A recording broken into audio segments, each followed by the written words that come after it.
दर्शक नमस्ते सबैजनालाई, होप सबैजना सन्चै हुनुहुन्छ र म पनि सन्चै आरामै छु होइन। अब आफ्टर अ लङ टाइम फेरि पनि एकचोटि यसो क्यामेरा उठाइदिने जहाँ गएर है म अल्छी भएछु आजकल। के भएको है, यस्तो अल्छी पुग्ने मान्छे पनि होइन है, तर के भयो समय परिस्थितिले हो कि के हो थाहा छैन। कामको पनि अलिअलि यस्तो कामहरू भइरहेको हुन्छ। आज स्याटरडे हो, आज पनि ओभर टाइम छ। अब त्यस्तै काम गरिरहेको छु। यस्तो ठकठाक अलिअलि भनेको त चलिहाल्छ, थाहा नै छ, चिनिराख्नु भएको छ मलाई। यो काले अनुहारलाई यसको बानी कस्तो छ थाहा छँदैछ होइन। त्यही हो, अब अलिअलि फ्रेस लुक देख्नु भयो होला। अब कपाल चाहिँ घरमै काटिन्छ। अब एनी हाउ पैसा बचाऊ भन्ने कार्यक्रम हो, त्यही भएर घरमै कपाल काटेको। अलिअलि टाटेपाङ्ग्रे भइहाल्छ। कसैलाई सो अफ हान्ने भन्ने मेरो चलन छैन। आफूलाई कम्फोर्टेबल हुनु पऱ्यो, गर्मी हुन्छ, त्यही भएर अब कपाल चाहिँ यस्तै काट्नुपर्छ भनेर हो। अब मेरो काम चाहिँ यहाँ चाहिँ क्लिपहरू निकाल्ने। यो क्लिप अम्ब्रेला भन्छ यहाँ। यो क्लिपहरू टमाटरको यहाँ देखिरहेको छ, बोक्नै म देखाउँछु है। यो टमाटर होल्ड गर्ने खास क्लिपहरू हो यो चाहिँ। अनि यो क्लिपहरू निकाल्ने काम गरिरहेको छु मैले चाहिँ। अनि कामको क्रममा यसो अलिअलि ठकठाक बस्ने कार्यक्रम त भइहाल्छ है। टमाटर थुप्रो यस्तो पाक्न थालिसक्यो, हेर्नु हो टमाटर हेर्नु त। ल अब म चाहिँ यसो खाजा खान जानु पऱ्यो होइन। अब 2टा ब्रेक हुन्छ। अब आज त म ओभर टाइम एक्लै गरिरहेको छु। खाजा खाने टाइम खास 2टा ब्रेक हुन्छ, अब 15-15 मिनटको। म चाहिँ एउटा ब्रेक बस्नु जानु लाग्छु। पानीको बोतल ल्यान्छु, पानीको बोतल टिपम, नेपालबाट भाटपट्टिबाट ल्याएको बोतल हो। अनि त्यही हो, 15-15 मिनटको ब्रेक हुन्छ। अब एउटा ब्रेक अहिले बस्छु, अहिले दिउँसोको 3 बज्यो। अनि अर्को ब्रेक 6 बजे बस्छु। आज मेरो आधा डे आधा नाइट जस्तो छ कि 8 बजीसम्म ड्युटी छ। अब त्यो काम समेत यही त हो, यही टमाटरको क्लिप टिप्ने वरपारको टँडेलो छ, यही त हो नि। यस्तै छ, अब कामसाम गर्नै पऱ्यो है। नगरिकन पाइँदैन खाना साँझ र बिहान भने जस्तो काम त गर्नु पऱ्यो। अनि त्यही हो, म बाहिर जान्छु। अब खाजा खाएको बेला भेटौँला, के कसो हुन्छ हेर्दै जाम।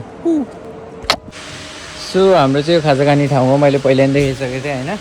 अब हाम्रो खाजा खाने ठाउँ हो। मेरो बुद्धको झोलाभित्र के छ त, चार्जर छ यता मेरो के छ त, हेरम सम्पत्तिहरू, पर्स रहेछ मेरो फुटबल क्लब बार्सिलोनाको, अरू के छ, मेरो बिल छ, चक्लेट रहेछ, यस्तै हो। अलिअलि सामान भइरहेको हुन्छ। मेरो चाहिँ यो खाजा हो, यहाँ छ अहिलेलाई चाहिँ म केरा खान्छु है, हेल्दी कुरा खानुपर्छ।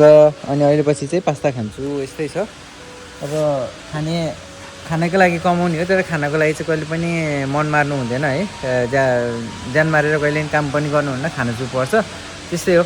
यहाँको सिस्टम हेर्नु है, यहाँ यस्तो पैसाहरू छ, यहीँ छ्यालब्याल छ है। यो भनेको 150 300 रुपियाँ हो कि नेपालको 300 रुपियाँ। यहाँ यस्तो यति सेफ छ कि अब सबै ठाउँ सेफ छ भन्न सक्दिनँ होइन।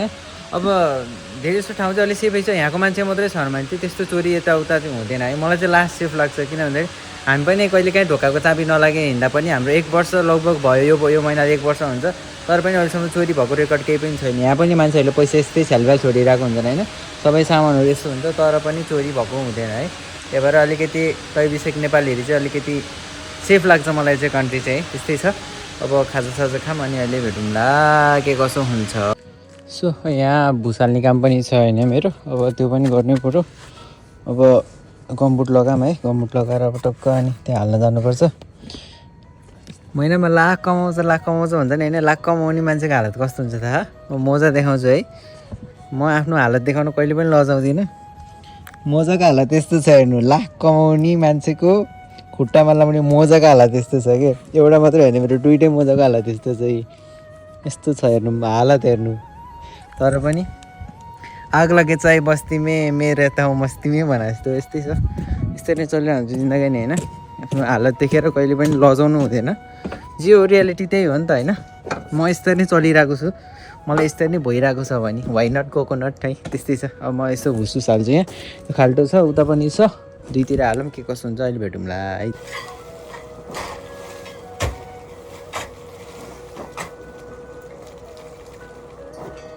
दादाको बडी त्यसै बने जस्तो लाग्छ केटा हो, दादाको बडी हेर। यो यतिको बेल्छ भनेपछि त अनि यहाँबाट त अनि बाइसेप ट्राइसेप त यसै निस्किन्छ के। त्यही हो, कामसाम गर्नुपर्छ है, बल्ल बन्छ ज्यान।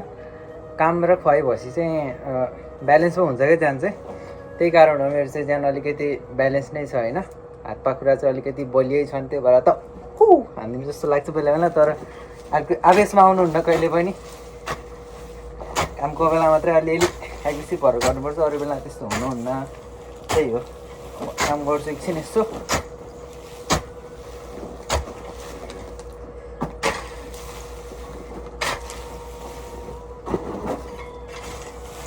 ल मेरो काम सक्यो, त्यस्तै हो, भेटौँला अहिले। अघि मेरो मोजाको हालत हेरेर थाहा पाइसक्नु भयो होला होइन। बोइज आर जस्ट सिम्पल के होइन, हातमा फोन लाखको बोकेर हिँडे पनि जहाँ अब त्यो 100 रुपियाँको मोजा पनि किन्दैनन् के छ होइन घरमा, तर पनि मैले युज गरेँ होइन। त कस्तो हुन्छ नि एकदम छोरा मान्छेको चाहिँ त्यो बानी नै हो क्या। बरु हुन्छ नि गतिलो फोन बोक्ने, अब मोजा किन्ने फुर्सद छैन कि, पैसा पनि छ फुर्सद छैन, खालि पनि चलिरह भन्ने हुन्छ कि। अलिकति छोरा मान्छे चाहिँ खर्च अर्कै हुन्छ कि, खर्च गर्ने त्यो हुन्छ नि तरिका नै छुट्टै हुन्छ। सो आज चाहिँ नेक्स्ट डे हो र आज नेक्स्ट डेको पनि म काममा गएर आएर खाना बनाएर खाएर सब काम सकेर बसिसकेको छु। म पार्कतिर आएको छु होइन, चिल हानेर म पिङमा बसिरहेको छु। आनन्द, कस्तो आनन्दको सन्तोक हुन्छ नि।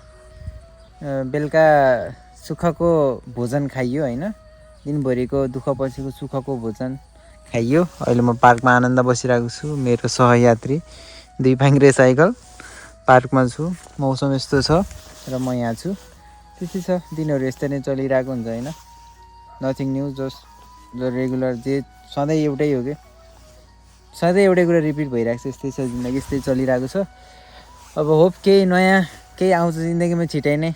म केही आयो भने म भन्ने छु, त्यति दिनसम्म जोडिराख्नु होला है। त्यसै छ, अब चिलमा एकछिन बस्छु, यहाँ मौसमको आनन्द लिन्छु। आनन्दले होइन, घाम अस्ति सकेको छ, मौसम चिसी छ क्या, गर्मी लाग्यो। मे चलिरहेको छ अहिले, अब जुन लाग्ने बेला भइसक्यो, तर पनि जाडो नै छ है त, के गर्ने, यस्तै छ। So new day new vlog है त। ल टक्क हामी चाहिँ आइसकेको छौँ टमाटर टिप्नलाई। हाम्रो टमाटर यस्तो पाकिसकेको छ, टक्क हामी चाहिँ अनि टिप्नलाई आइसकेको छौँ। यसरी हाम्रो दाइ यता हुनुहुन्छ, सर टिप्दै हुनु ह। ल है ल हामी यता छौँ, टिप्दैछौँ। आज अलि हाम्रो भव्य यात्रा टमाटर निस्किएन है। ए त्यो त छँदैछ नि त्यत्रो है। आमा लास्ट मेरो टाउको भन्दा पनि ठुलो छ दाइ टमाटर त यार। ल हाम्रो काम यस्तै चलिरहेको छ, बजाउने हो। जवानीमा त हो नि दाइ गर्ने काम, पछि त अब त्यस्तै हो। पछि त अब ढाड समाएर घोडा समाउनु पर्यो आइ भन्दै।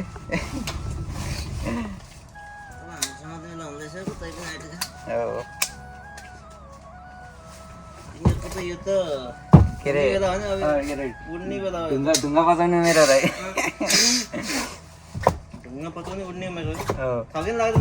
हो न त, झन् लास्ट एक्टिभ हुने बेला हो नि त।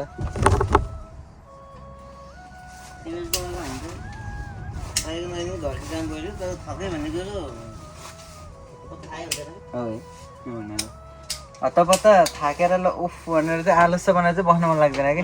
उमेर चाहिँ लास्ट जोसिलो उमेर सबै लाग्छ कि नलाग्दो हो, तर पनि सकिहाल्यो कि हो एकैछिनको जस्तो। जाम लो जोसिलो आँटिलो उमेर।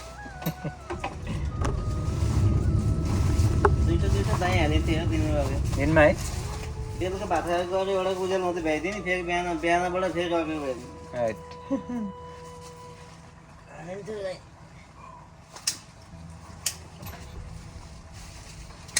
ब्रोइलर पकायो। गाउँहरू फेरि त्यही हो कि, जस कमन के दाइ भनेपछि ल पहिला रक्सी खानेलाई रक्सी, मासु अब नखानेलाई चाहिँ मासु मात्रै, मासु हुँदा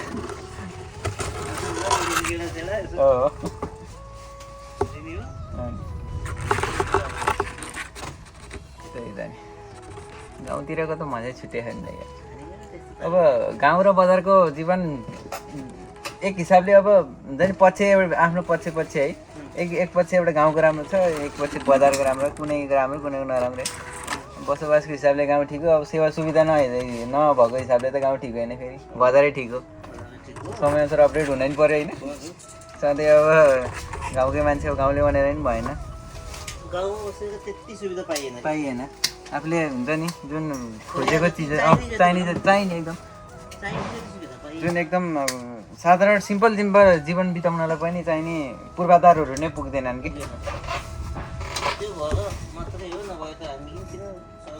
हो नि ल खाजा खाने बेला भयो मेरो चाहिँ खाजामा छ स्याउ र केरा दाईहरू त खाँदै गर्नुभयो टक्क अब खाजा खाम अनि भेटौँला सो यस्तै छ खाजा पानी गऱ्यो होइन त्यस्तै हो फेरि ब्याक टु वर्क अब 15 मिनटको ब्रेक सकियो अनि त्यस्तै हो दिनहरू यसरी नै बितिरहेको हुन्छन् म चाहिँ अहिले काममा त आएको छु तर पनि एकछिन यसो हल्का ठकठाक हानिहाल्नुपर्छ काम सुरु हुनुभन्दा अगाडि नै पिसा फेर्न जान लाग्यो म चाहिँ बाहिर ओ ये यस्तो मौसम यति सफा र यति राम्रो छ यहाँ गाउँबारी छ है उता छ अर्को एउटा टोइलेट एउटा यहाँ छ यहाँ चाहिँ जुगाडवाल टोइलेट छ फेरि हाम्रो यो सानो टँडेलोमा आएको भएर हो ठुलो टँडेलोमा ग्रिन हाउसमा चाहिँ फेरि भित्रैपट्टि अर्कै राम्रै सुविधा छ यो चाहिँ सुरुमा स्टार्टिङ गरेको ठाउँ अरे क्या त्यही भएर ल यस्तै छ हामी ठकठक गर्दै यसो कामसाम गर्दै भेट्नुपर्छ साथीहरू यस्तै छ जिन्दगानी सो हामी नेपालीको पावर दाल भात पावर 24 आवर भने जस्तै हामी यहाँ चेरी खान लागेको छौँ जङ्गलमा बाटोमै छ है यतापट्टि आउँदाखेरि यो रातो छ यो चाहिँ पछि पाकेपछि अलि डार्क रातो हुन्छ होइन कालो हुन्छ है कसो जमाउनु दाइ भनिदिनु हो अलिअलि अमिलो खाइदाइ यस्तो छ अब टक्कलाई टिप्नु पऱ्यो खानु पऱ्यो जङ्गलै जङ्गल छ चेरीको जति खायो नि जहाँ खायो नि है यो सबै आफ्नै हो बसुन्जेल पास बसुन्जेल गरी खान पायो होइन अरू भन्ने त्यस्तै हो चेरीको जङ्गलमा हामी बिदी मसी सुत्रा भन्दै हामी अब घरतिर जान्छौँ बाटोमै छ क्या फेरि है जङ्गलै छ चेरीको उता घर अगाडि छ यता छ यो पुरै रातो देखेको चेरी ए चेरी नै चेरी गम्भीर हुनुभयो सुमित आज ल अहिले भेटौँ ल